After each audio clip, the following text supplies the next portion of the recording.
Payg'ambarimiz Muhammad sallallohu alayhi vasallam vafot qilganlariga 40 daqiqa bo'ldi. Bir kuni Ma'orij surasini o'qiyotgan edim. 4-oyatga kelganda qotib qoldim. Farishtalar va ruh, ya'ni Jabroil, miqdori uzunligi 50 ming bo'lgan bir kunda, ya'ni qiyomat kunida u zotning huzuriga ko'tarilurlar. Bizga ko'ra, ya'ni dunyo hisobi bo'yicha 50 ming yil. Farishtaga ko'ra esa bir kun ekan. Endi qiziq.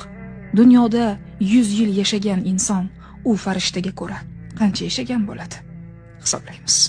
Oy, yil, kun, soat va soniyalarga bo'lib chiqing. Juda qo'rqinchli raqam chiqadi o'rtaga.